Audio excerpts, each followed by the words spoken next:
ಇವಾಗ ನೋಡಿ ನಾನು ರಾಗಿ ದೋಸೆ ಪ್ರಿಪೇರ್ ಮಾಡೋಕ್ಕೆ ಅಂತ ಬಂದೆ.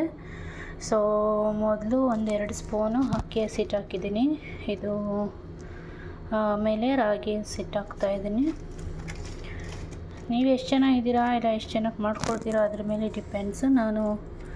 ನನಗೆ ಗೊತ್ತಿರೋ ಥರ ನಾನು ನಿಮ್ಗೆ ಹೇಳ್ತಾ ಇದ್ದೀನಿ.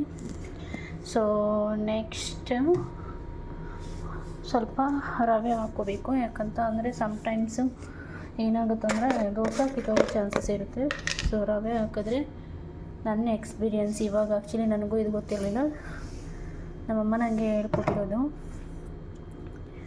ಸೊ ನಾನು ಇಷ್ಟು ರವೆನ ಆ್ಯಡ್ ಮಾಡ್ತಾಯಿದ್ದೀನಿ.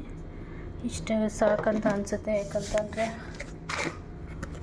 ಜಾಸ್ತಿ ರಾಗಿ ಹಸಿಟ್ಟು ಯೂಸ್ ಮಾಡಿದ್ರೆ ಸ್ವಲ್ಪ ಹೆಲ್ತಿಯಾಗಿ ತಿನ್ಬೋದು ಅಂತೇಳಿ ನಾನು ಸ್ವಲ್ಪ ಜಾಸ್ತಿನೇ ರಾಗಿ ಹಸಿಟ್ಟನ್ನ ಯೂಸ್ ಮಾಡಲಿಕ್ಕೆ ಹೋಗ್ತಾಯಿದ್ದೀನಿ. ಒಂದು ಇಷ್ಟು ತೊಗೊಂಡಿದ್ದೀನಿ ಕ್ವಾಂಟಿಟಿ. 1 ನಿಮಿಷ. ಇವಾಗ ನಾನು ಇದನ್ನು ಮಿಕ್ಸ್ ಮಾಡ್ತೀನಿ. ನೋಡ್ಬೋದು ನೀವು ಇವಾಗ ಇಲ್ಲಿ ನಾನು ಸ್ವಲ್ಪನೇ ನೀರು ಆ್ಯಡ್ ಮಾಡ್ತಾ ಇದನ್ನು ಕಲಿಸ್ತಾ ಬರ್ತಾಯಿದ್ದೀನಿ. ಇವಾಗ ನೋಡಿ ಈ ರೀತಿ ರಾಗಿ ಹಸಿಟ್ಟು, ಅಕ್ಕಿ ಹಸಿಟ್ಟು, ಹಾಗೆ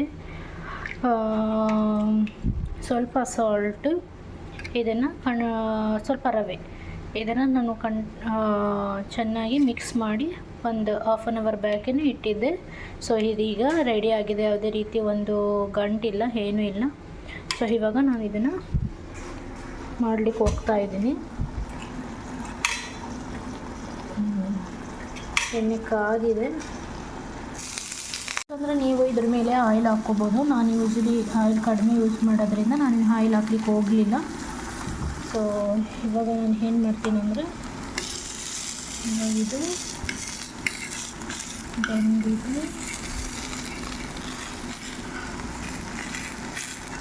ನಾವು ರವೆ ಹಾಕೋದ್ರಿಂದ ಏನಂತ ಅಂದರೆ ಇದು ಜಾಸ್ತಿ ಇದಾಗೋದಿಲ್ಲ, ಕೀಳೋದು ಆ ಥರದ್ದೇನೂ ಆಗೋದಿಲ್ಲ, ನೀಟಾಗಿ ಬರುತ್ತೆ.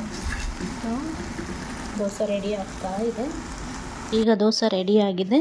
ಸೊ ಈ ವಿಡಿಯೋ ನಿಮ್ಗೆ ಇಷ್ಟ ಆದರೆ ಪ್ಲೀಸ್ ಸಪೋರ್ಟ್ ಮಾಡಿ. Thank you so much.